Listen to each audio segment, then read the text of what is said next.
Bueno, hola a todas y todos, ¿cómo están? Vamos a continuar con nuestra materia. Vamos por la cuarta clase. Y en el día de hoy vamos a trabajar sobre un texto que es un clásico ya en Argentina, que tiene que ver con eh, la, la formación, el análisis de la formación histórica del Estado argentino. Es un texto de Oscar Oslak, que es un politólogo, un cientista social muy reconocido en Argentina, y que principalmente lo que nos va a permitir es poner en movimiento, poner en práctica, hacer un repaso histórico concreto de la mayoría de los conceptos que vimos hasta ahora. Por eso, ya sin tanta introducción, les voy a compartir la presentación. Como les decía, el texto, en realidad este es como es un paper, un artículo presentado para una revista especializada que forma parte de un trabajo, un libro fundamental para todos los que estudiamos ciencia política en particular y ciencias sociales en general, que es La formación del Estado argentino. Se llama un libro de Oslak, que esto que vamos a ver ahora, obviamente lo trabaja con mucho mayor detalle.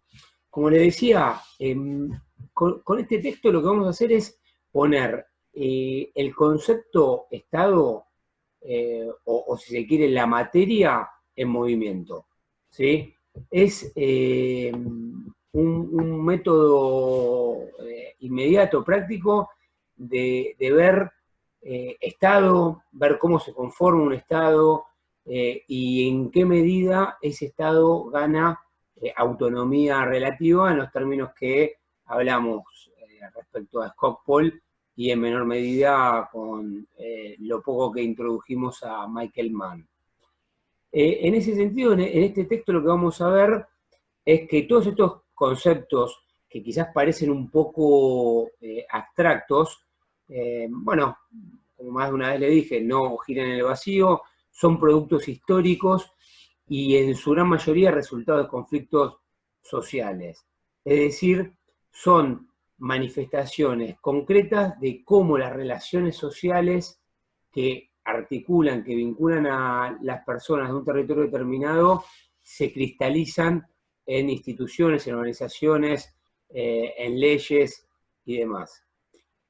Vamos a ver a lo largo del texto que justamente esto que hablamos de cómo se conforma un Estado, cómo se instituye una asociación de dominación política, no es algo sencillo, no es algo que se desea y simplemente se logra, sino que es producto de un proceso social. Como les decía desde la primera clase, con la importancia de los conceptos de relación social, ¿no? El Estado como relación social de dominación supone que si hay alguien que quiera mandar y ser obedecido, para eso debe imponerse. Y con lo que vamos a ver en este texto, a partir de un repaso de la historia argentina durante el siglo XIX, justamente eso, cómo determinados sectores lograron imponer su mandato y lograron que el resto obedecieran y obedecieran de determinada manera, con la conformación de un determinado Estado en los términos que vimos con Weber. Y como lo dijimos más que nada en nuestras clases prácticas, ¿no? También nos va a demostrar en qué medida esa asociación de dominación se manifiesta, se cristaliza hasta donde los sectores dominados permitan.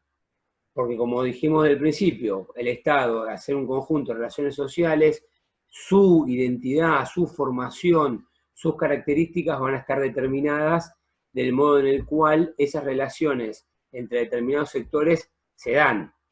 Es esta tensión, este conflicto social, el que va a permitir que el Estado obtenga determinadas características u obtenga otras. Por eso, como dijimos, con este artículo lo que vamos a ver es el Estado en movimiento, cómo se va constituyendo, cómo se va formando, cómo los sectores y los actores sociales entran en conflicto y a partir de ahí van delineando la historia y la realidad concreta del Estado argentino. Ahora bien, arrancando ya de lleno con el texto. Como primer tema es esto de la formación del Estado y de la sociedad argentina. ¿Por qué? Porque lo que vamos a ver es que el proceso de formación del Estado está totalmente anidado, vinculado, emparejado con el proceso de constitución de la sociedad argentina también. No es que la sociedad era una cosa y el Estado vino y se conformó sobre ella, sino que lo que vamos a ir viendo es que en el mismo proceso de formación del Estado se fue formando la sociedad argentina. Y para eso Oxlack incorpora unos conceptos que son claves, que son básicos en el análisis de los fenómenos estatales, que obviamente reconoce sus raíces en el enfoque weberiano, que es esto de los atributos de estatidad. ¿Qué son los atributos de estatidad?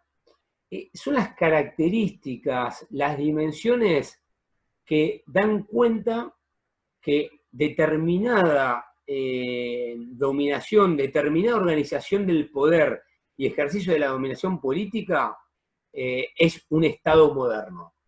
¿Sí? La ausencia de estos atributos, de estas características, en determinada situación social de ejercicio del poder, va a dar cuenta o de otro tipo de asociación de dominación o de un Estado incipiente o, si se quiere, no concretamente o totalmente constituido, ¿no? Por eso hablamos de estados y grados de estatidad, por eso queremos saber cuáles son esos atributos.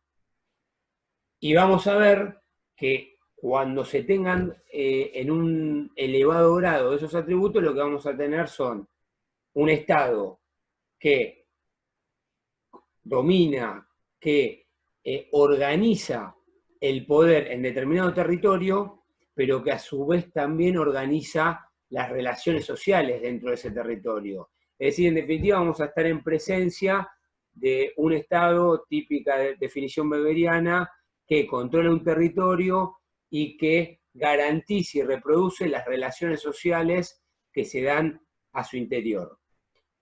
Por eso, ¿a qué se refiere? El primer atributo de estatidad, capacidad de externalizar su poder. Es decir, el Estado, primera característica, tiene que ser reconocido por el resto de los Estados. Forma parte de un sistema internacional de Estados y si no es reconocido por el resto de los Estados, no tiene uno de los atributos fundamentales que nos permiten identificar tal formación social que reclama para sí el dominio de determinado territorio, ese Estado. ¿Por qué? Porque otros Estados dicen que es un Estado.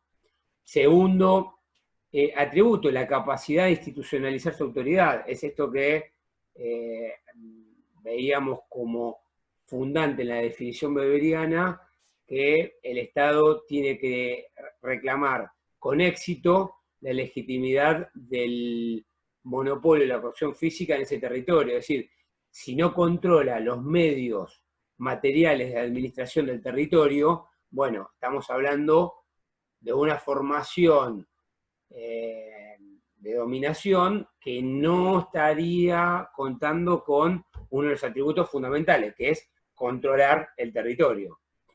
Después, con capacidad de diferenciar su control, hace referencia a que esa formación social, ese Estado, se empiece a diferenciar funcionalmente, empiece a manifestarse en organizaciones de tipo burocráticas que le permitan justamente administrar ese territorio.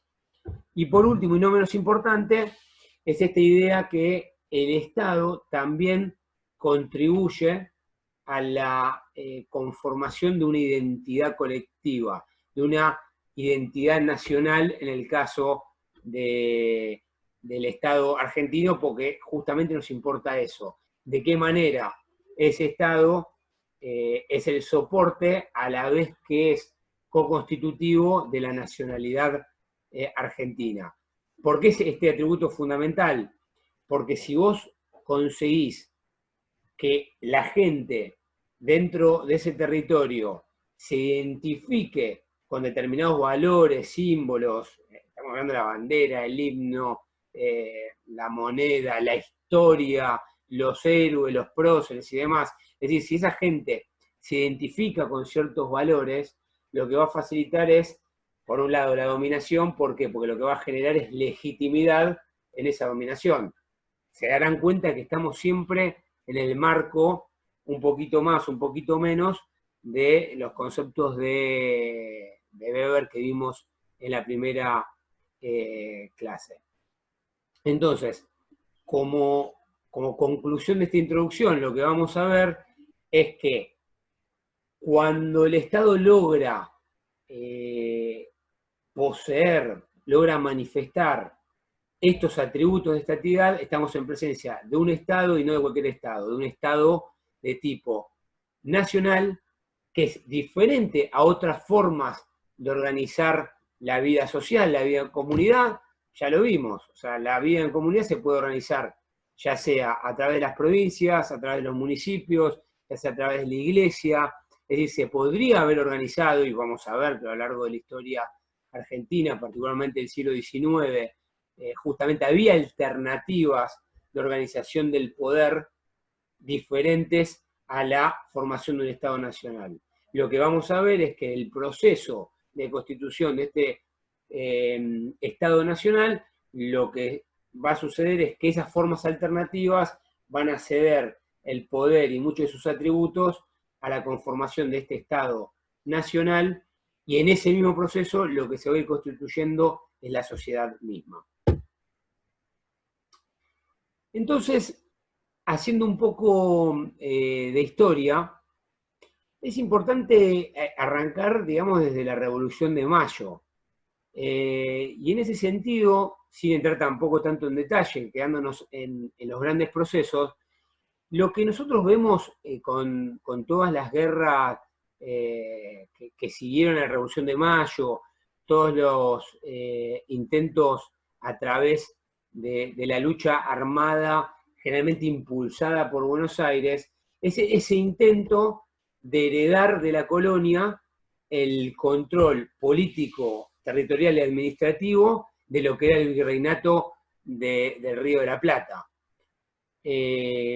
Ahora bien, eso fue generando las luchas de independencia que más o menos todos conocemos con más detalle, y también sabemos que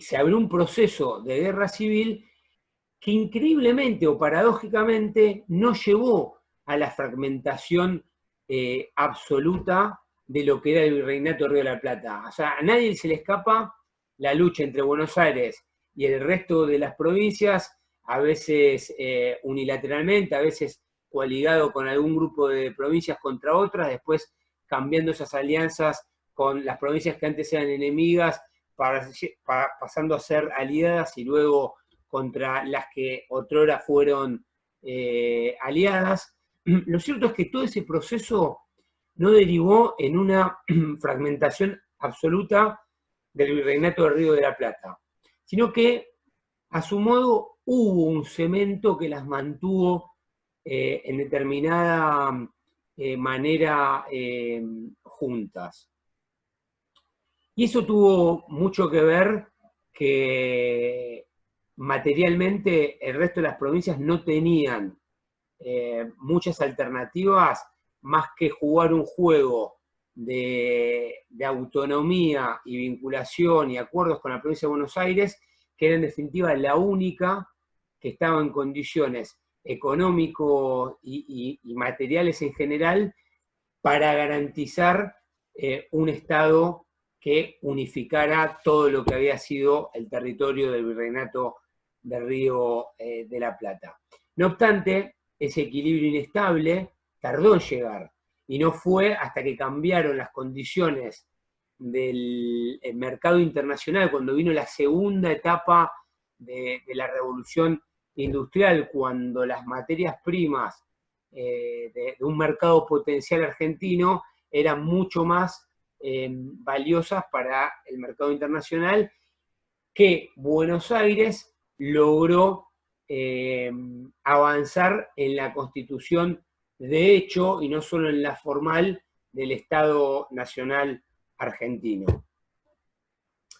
Ahora bien, ¿cómo se lograba insertar a ese territorio que quizás formalmente a partir de 1853 con una constitución existía un Estado formalmente, pero que no tenía ninguna materialidad, ninguna realidad concreta? ¿Cómo se hacía que ese Estado se insertara y aprovechara esas oportunidades que daba el mercado internacional? Porque acá era claro una cosa: si no había orden, era imposible que se aprovechara el progreso que ese mercado internacional estaba supuestamente ofreciendo. ¿Y cómo se manifestaba ese desorden? Bueno, era, o sea, básico, era de manual. Uno cuando ve la historia del siglo XIX de Argentina, lo que está viendo es la historia de la no existencia de un Estado en los términos que habíamos visto con Max Weber. Es decir, cada provincia tenía sus ejércitos provinciales, no había un ejército nacional, con lo cual no estábamos en condiciones de decir que había un Estado nacional que poseía el monopolio de la fuerza física.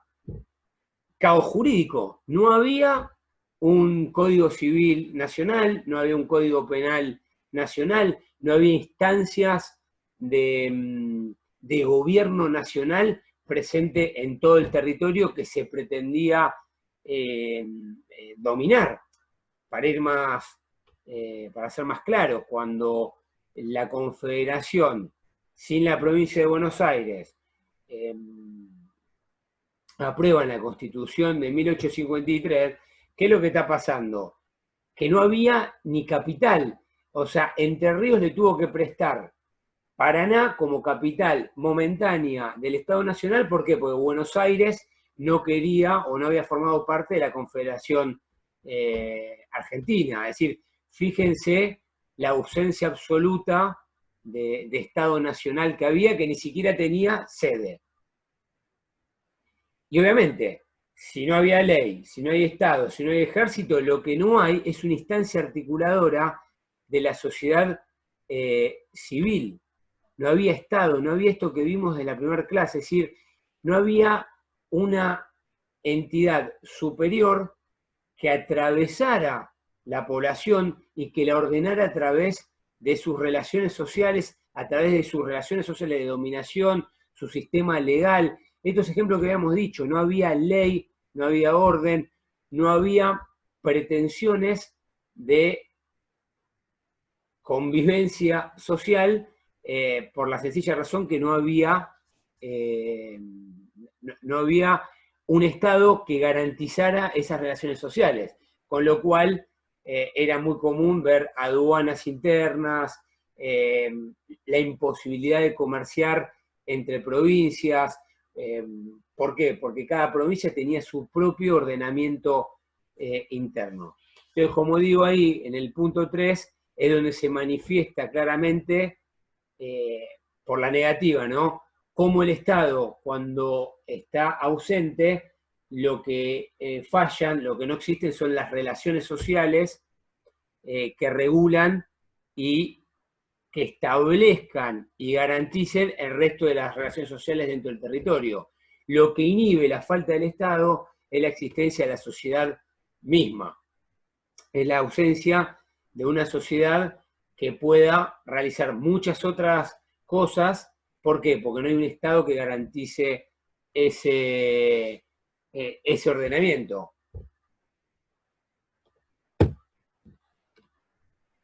Ahora bien, decíamos, particularmente decíamos en la última filmina. Bueno, a partir de Pavón, a partir de 1861-1862, este proceso de tener un Estado formalmente, pero no tenerlo en términos reales, es decir, ¿qué significa no tenerlo en términos reales? De que no haya un Estado que cuente con esos 4 tributos que vimos al principio. Bueno, ¿cómo se empieza a resolver? Bueno, con la incorporación de la provincia más rica y capaz de iniciar el proceso de adquisición de los atributos de estatidad. ¿Y cómo se adquieren esos atributos de estatidad? Bueno, a través de un proceso de expropiación social. Es decir, el Estado Nacional tiene que empezar a apoderarse de relaciones sociales, de funciones que estaban divididas entre otros ordenamientos de la vida social. Recuerden cuando vimos con Weber ese proceso de expropiación social que hace el rey a los señores feudales y cómo ese proceso es el que va explicando la llegada al Estado moderno, es decir, a esa acumulación de los medios materiales de administración de un territorio en unas solas manos. Primero en la mano del rey, en el caso del Estado moderno, en las manos del propio Estado. Bueno, lo que vamos a ver a partir de Pavón es justamente eso, cómo la asociación de dominación llamada Estado Nacional empieza un proceso de expropiación social, es decir, de expropiarle medios y funciones a otros poderes territoriales. ¿Para qué? Para concentrarlos y desde ahí garantizar la dominación del territorio. ¿Y cómo lo hace? Dice, bueno, esto que supuestamente era un interés personal, particular, social, entre comillas, no, bueno, pasa a ser una preocupación del Estado Nacional. ¿Y a quién se lo expropia? Bueno, depende. Por un lado, les expropia a las provincias. ¿Qué les expropia? La posibilidad de formar ejércitos. ¿Sí? Se acabaron los ejércitos provinciales. Ahora tiene que haber un solo ejército nacional. Y eso obviamente lo va a hacer por la fuerza también. Al que no lo entendió por la ley, lo va a hacer por la fuerza, y es sabido, y si no es sabido, obviamente los invito a reforzar la historia del siglo XIX, como particularmente la primera presidencia de Mitre lo que hace es intervenir en todo el territorio y acabar con cualquier resistencia de lo que quedaba del caudillaje del interior de la Argentina. Empieza a implementar un fuerte aparato recaudador, es decir, el Estado para controlar el territorio lo que necesita justamente es hacerse los recursos necesarios para poder ejercer la dominación. Garantiza la emisión de la moneda, es decir, el único que podía emitir moneda tenía que ser el gobierno nacional. ¿Para qué? Para garantizar una relación social fundamental, que es la relación social de intercambio. Es lograr que en todas las provincias, en todo el mercado potencial, en todo ese territorio, se utilizara la misma moneda, es decir, que esa moneda, que es una relación social de intercambio, sea reconocida y válida por todos. Es decir, el Estado Nacional es el que garantiza que esa relación social funcione. Y obviamente también le expropia a las provincias la instancia de apelación judicial. Es decir, no puede ser que cada provincia jugara como le pareciera. Y esto es lo que lleva después hacia también, durante la presidencia de Sarmiento se lo recomiendan, y si mal no recuerdo, se termina de aprobar con la presidencia de Avellaneda el Código Civil y Comercial. Es decir, tiene que haber una instancia de regulación de la vida privada de los hombres y mujeres de este territorio que esté garantizada por el Estado Nacional. Ahora bien, también el Estado Nacional le va a expropiar a la sociedad algunas funciones. Por ejemplo, el registro de las personas. Antes, los nacimientos y las defunciones lo consignaban, lo llevaban el registro en la iglesia. Lo mismo el matrimonio, o sea, te casabas por iglesia, no existía el matrimonio civil. Los cementerios eran administrados por la iglesia. La educación era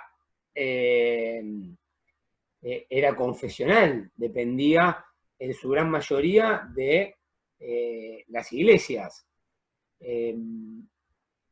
Ahora bien, otras cosas que eran fundamentales, que dependían de la sociedad, pero que no se hacían si no era por el impulso del Estado, por ejemplo, la inversión en ferrocarriles, en comunicaciones.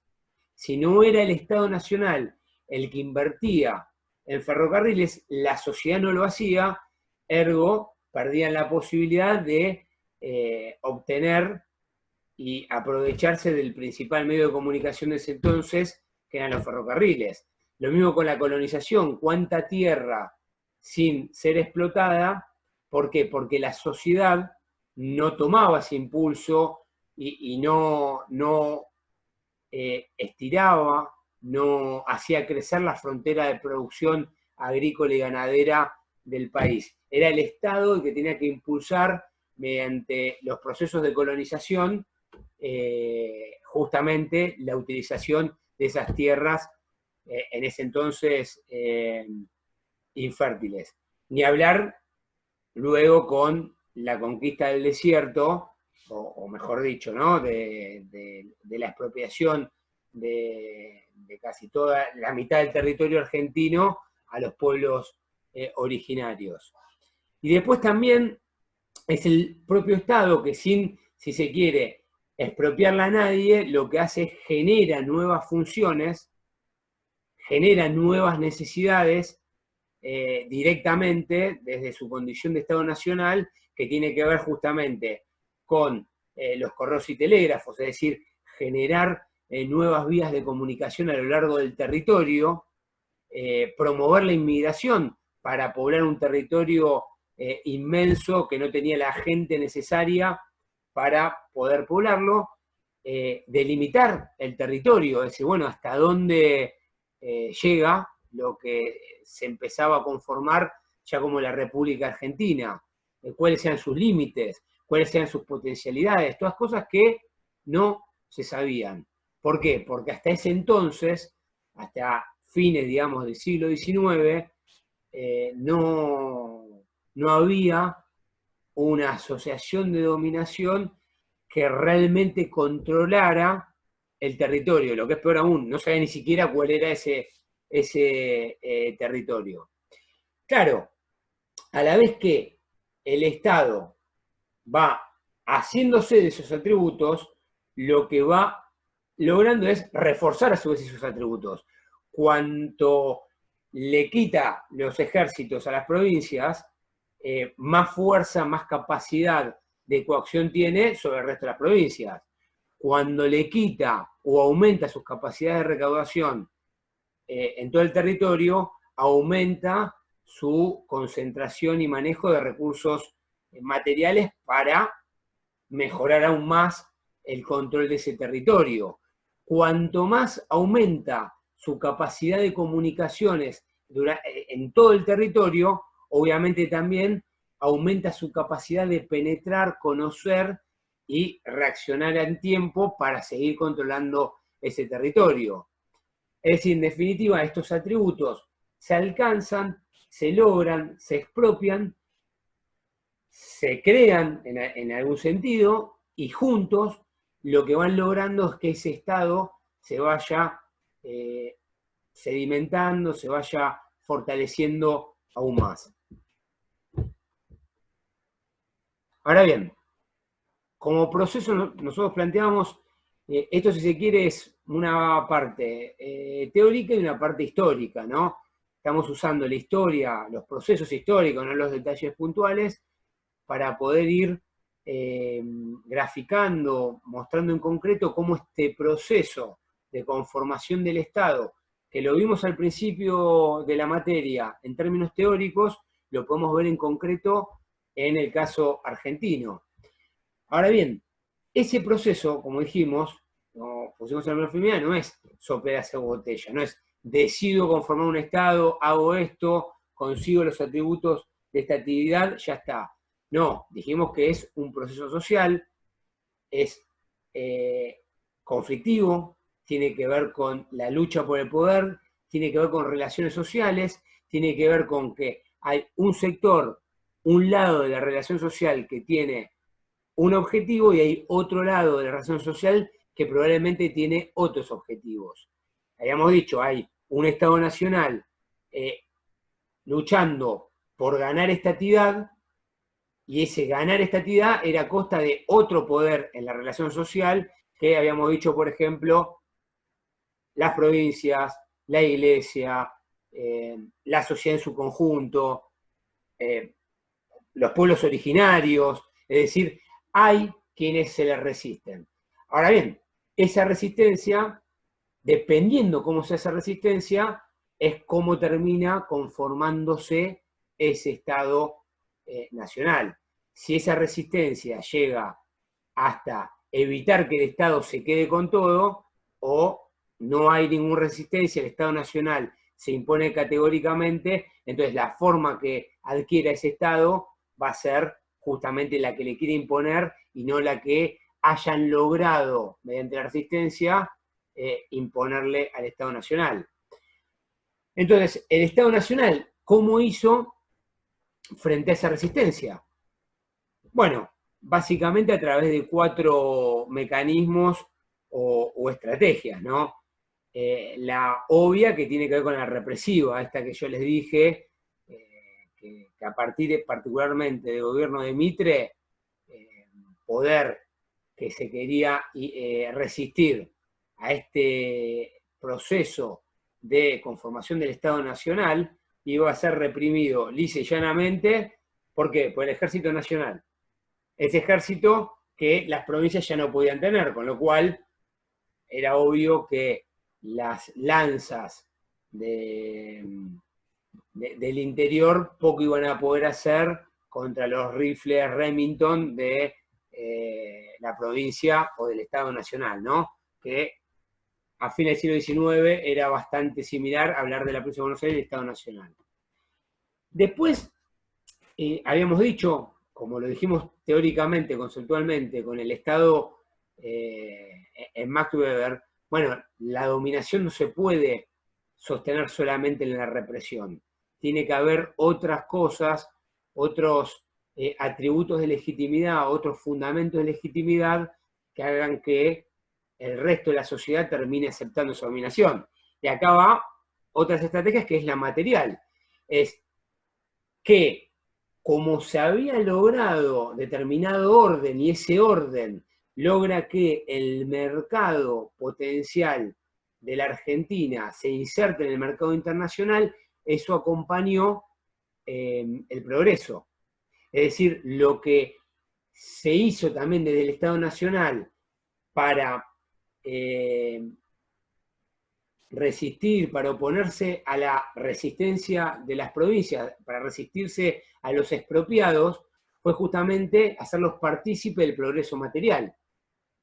Es hacer que estas provincias, a las cuales se les impuso por la fuerza o por la ley el orden, bueno, se beneficiaran de la otra parte de la ecuación, también se beneficiaran del progreso, es decir, se invirtió del Estado Nacional en mucha, vaya redundancia, inversiones de obra pública, telégrafos, correos, ferrocarril, obras hidráulicas, que hacían justamente a llevarles bienestar material también a las provincias. La cooptación, obviamente, gran parte de lo que se explica los fines del siglo XIX tiene que ver cómo se lograron, y ahí se explica bastante en el texto, alianzas entre sectores, pero también entre provincias.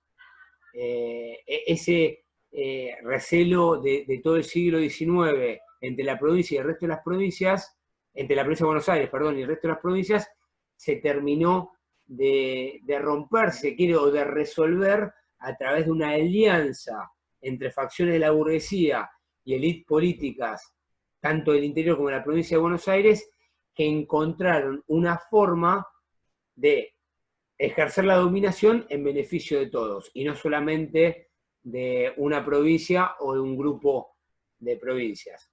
Tal es así que después de Mitre viene Sarmiento de San Juan, Avellaneda de Tucumán, después Roca también de Tucumán, es decir, el interior terminó sumándose a este proceso que originalmente era el intento desde 1810 de la burguesía de la provincia de Buenos Aires por dominar todo el país. Bueno, hacia fines del siglo XIX lo que tenemos es que se termina logrando una alianza política entre sectores, élite, que se beneficiaban con el nuevo contexto internacional, que se aliaron y juntas dominaron, ejercieron el dominio sobre todo el territorio.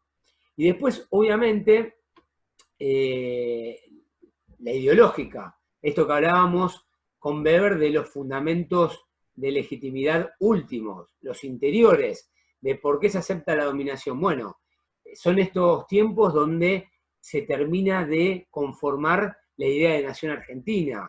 Es el momento donde se escribe literalmente la historia argentina, donde se escribe la historia de los patriotas argentinos, de cómo fue el proceso de conformación de independencia y de conformación del Estado argentino. Es donde se empieza a imponer la educación laica, se generan estos símbolos de argentinidad que hacen que los miembros de ese territorio, ya sea que efectivamente son herederos, hijos de esa historia, o a los inmigrantes que estaban llegando, se los suman a una nacionalidad que en gran parte, como casi todas las nacionalidades en el mundo, fue inventada. ¿Sí? Fue inventada ¿con qué? Con la idea esta de conformar el Estado-Nación.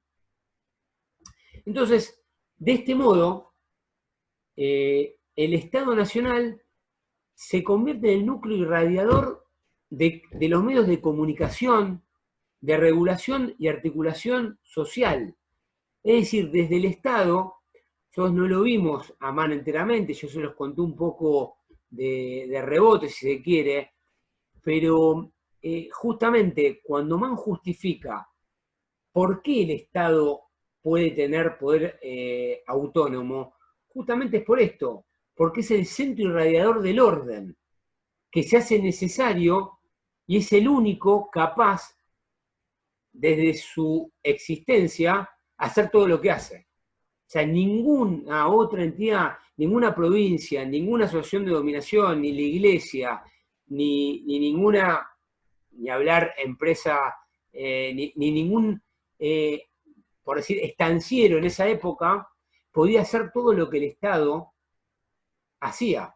Es decir, no podía ser el que llevara los medios de comunicación a todo el territorio. Nadie podía lograr que se colonicen tierras.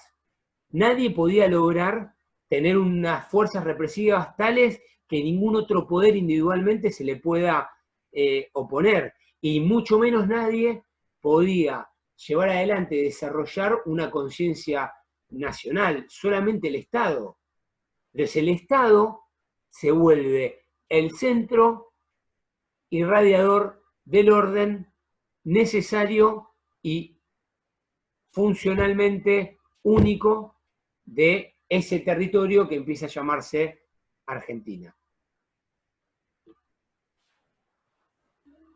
Y para seguir un poquito con Mann, esto que yo les contaba, que lo vimos también con Skocpol, ¿no? Esta idea de no solo ver al Estado, decir, bueno, ok, el Estado tiene élite, tiene burocracias, tiene ejército, tiene ahora recursos, pero era importante para ver su autonomía, para ver sus capacidades, cómo penetraba esa sociedad. Porque habíamos dicho que un Estado que no penetra, que no está vinculado, que no está presente en el territorio, es un Estado incapaz de llevar adelante ninguna política. Bueno, lo que nosotros vimos a lo largo de este proceso de adquisición de atributos de estatidad por parte del Estado Nacional en el siglo XIX, lo que vemos es un Estado que cada vez penetra más el territorio. Es decir, que puede llevar más su existencia, su capacidad de regulación social a todo el territorio.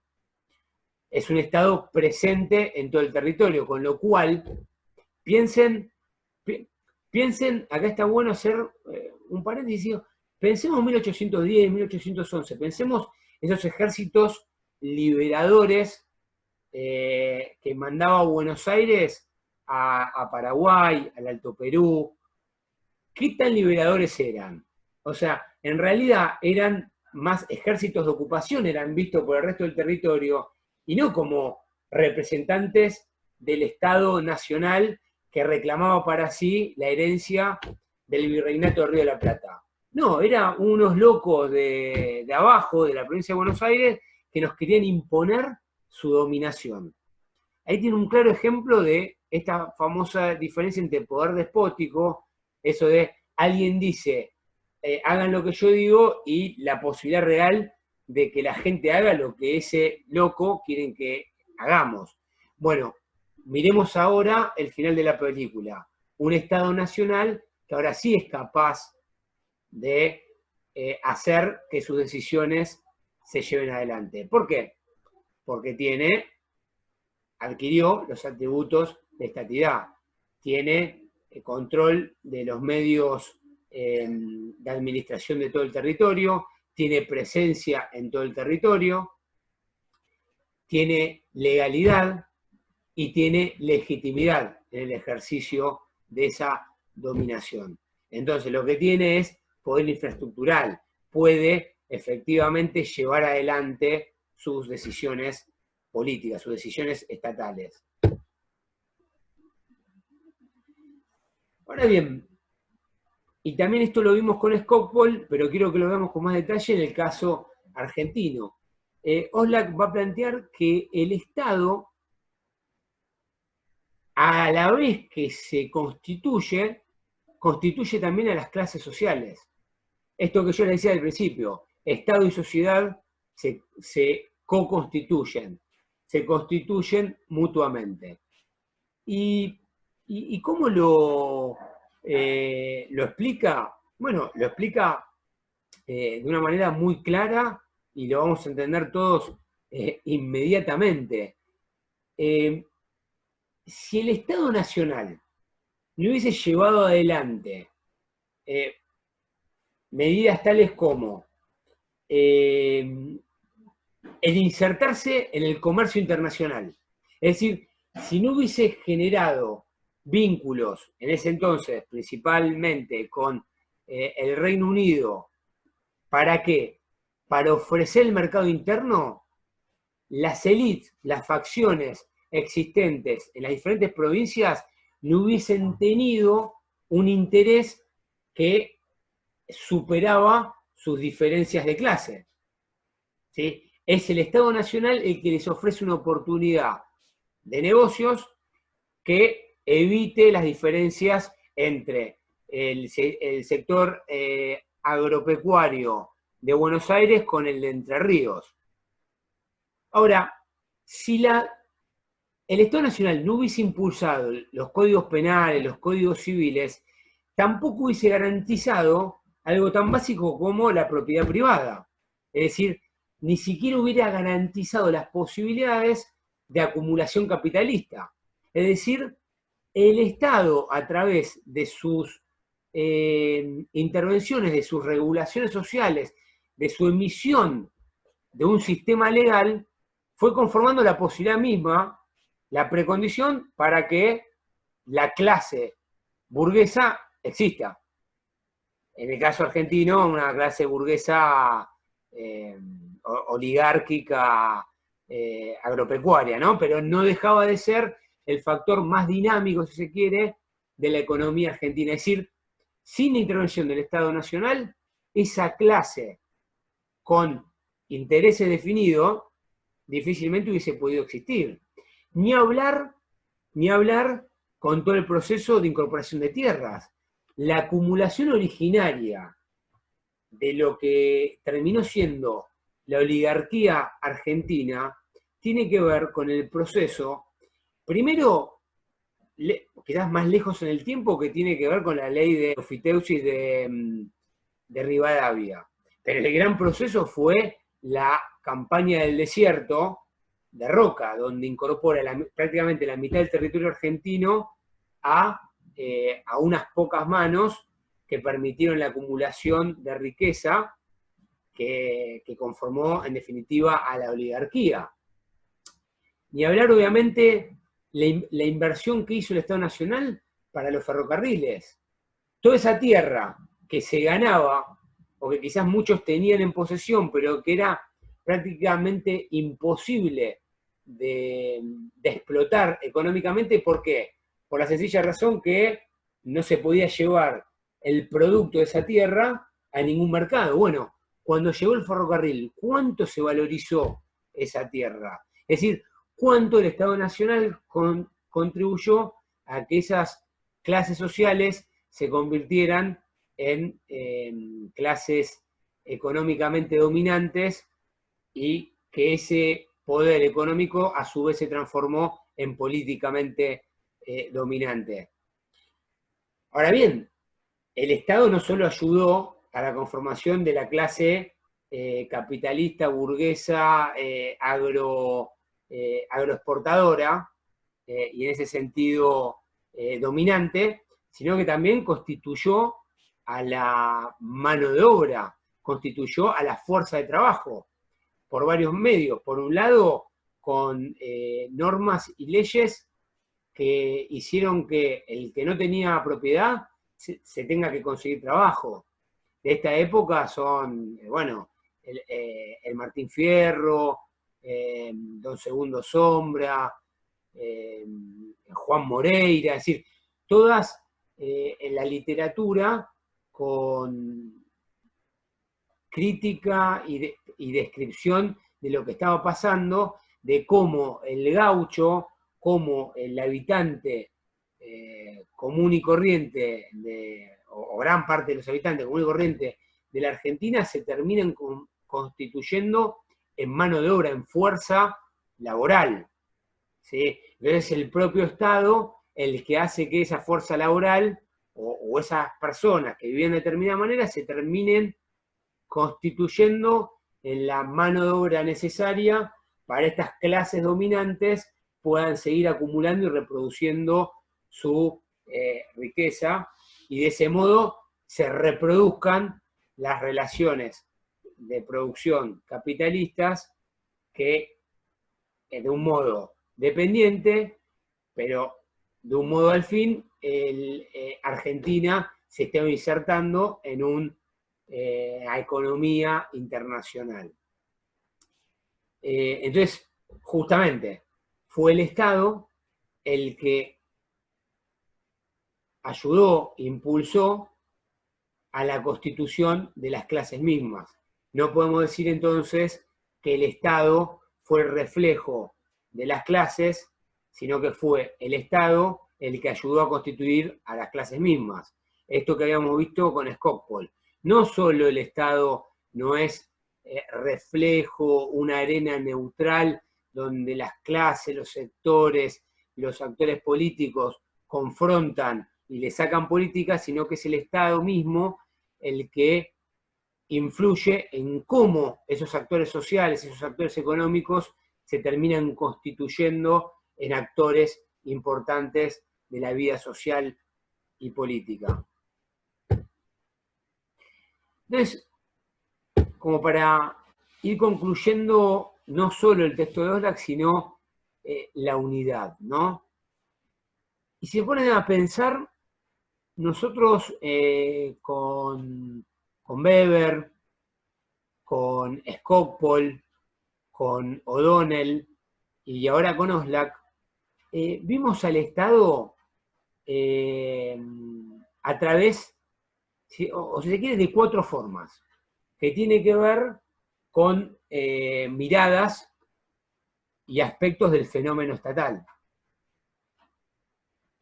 vimos que hay autores que se centran más en un aspecto del Estado, otros en otro, y nosotros lo que tratamos de hacer es justamente focalizarnos en todas estas características, dimensiones que presenta el fenómeno estatal. ¿Por qué?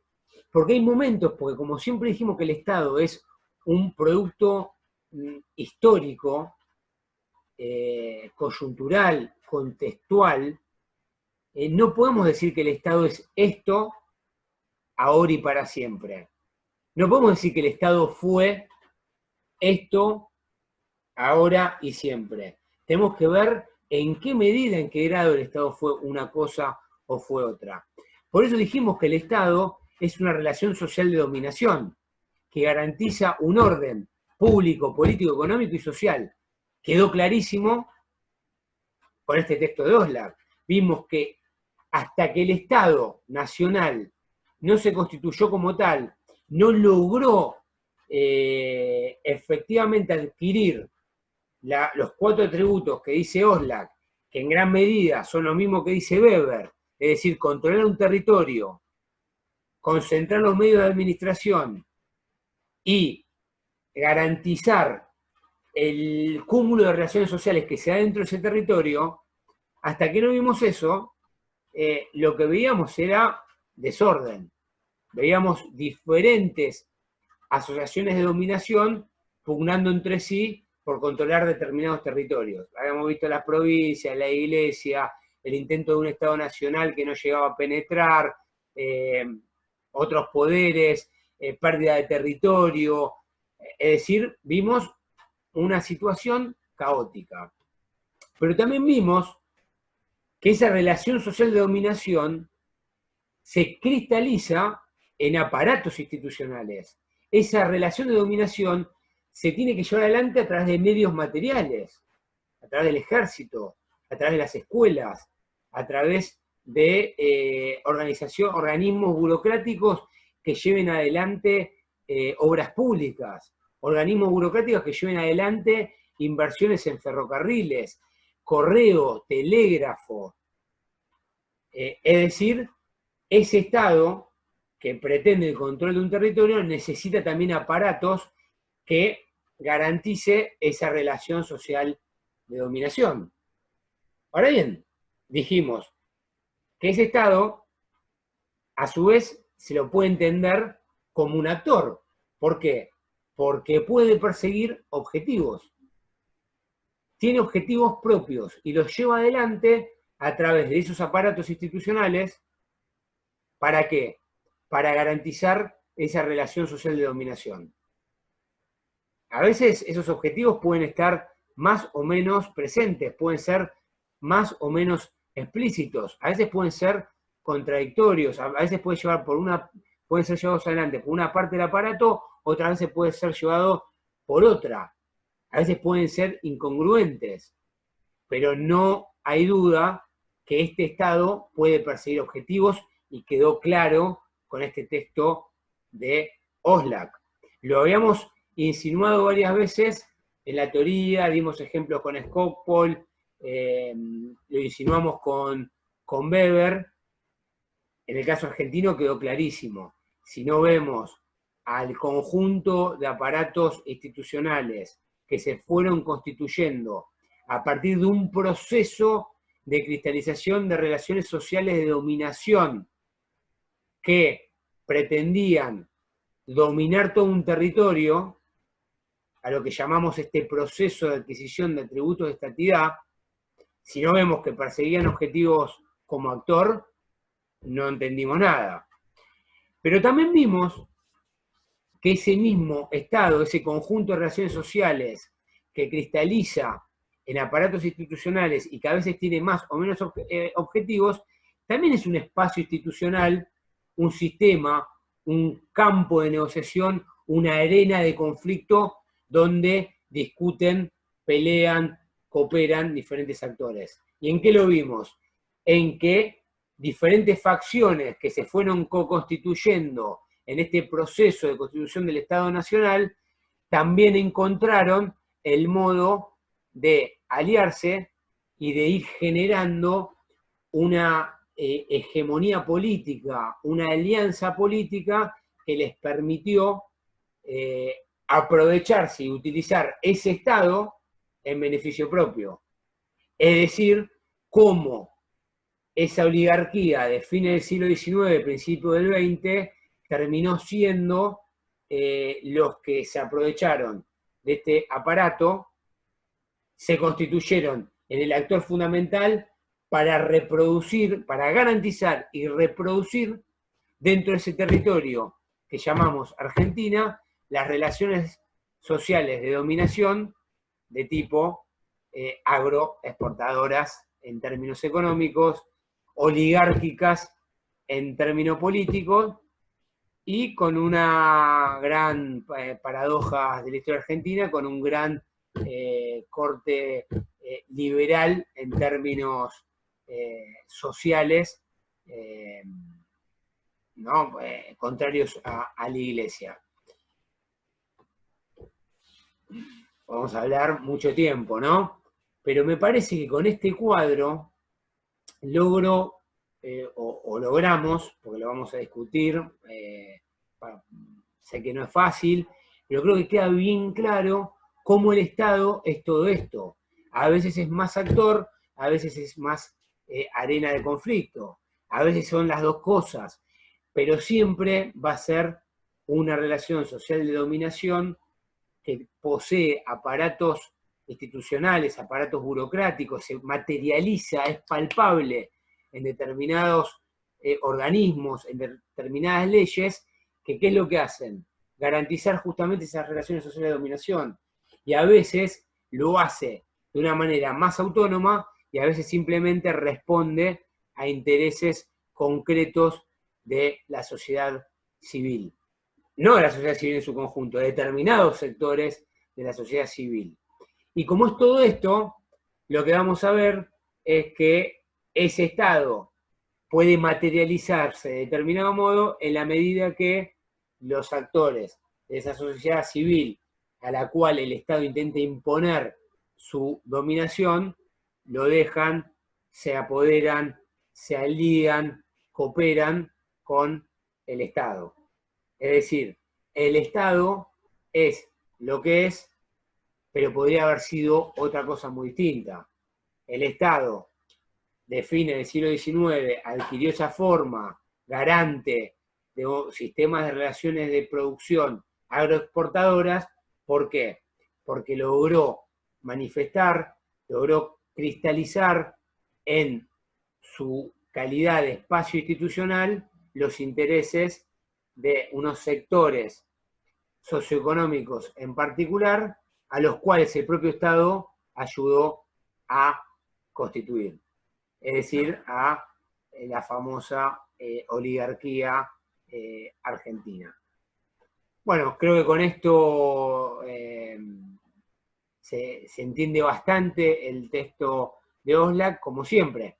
A medida que vamos avanzando, todos los conceptos que fuimos viendo se empiezan a acumular, y al acumularse se empieza a manifestar más claramente la interrelación y la interdependencia de cada uno de esos conceptos. ¿Para qué? Para entender justamente la realidad, y lo que nos permite es captar la complejidad, porque la realidad social es compleja. Ergo, si queremos captar cuestiones complejas, lo que va a pasar es que necesitamos herramientas de análisis más complejas. Y las herramientas de análisis más complejas lo que hacen es quizás dificultar un poco el entendimiento de estos conceptos, pero bueno, de a poco vamos a ir aclarando, no hay que volverse locos ni locas, de a poco espero que haya sido bastante claro, aprovecharemos las clases para profundizar. Igual, lo que resta de la materia, vamos a partir de este piso. Es decir, cuando veamos cómo son los procesos de políticas públicas, cómo veamos el impacto, la implementación de esas decisiones estatales, lo que vamos a ver es esto. vamos a ver cómo desde el Estado, de este aparato de instituciones, el Estado como actor, en conjunto con el resto de los actores sociales e internacionales, entran en la dialéctica del conflicto y a partir de ahí se llevan adelante las políticas públicas. Es decir, cuando hablamos de políticas públicas vamos a tener que tener bien presente todos estos conceptos, entender bien qué es el Estado y cuáles son los aspectos y las miradas que tenemos que tener sobre este fenómeno. Así que bueno, nos vemos en la próxima clase. Saludos.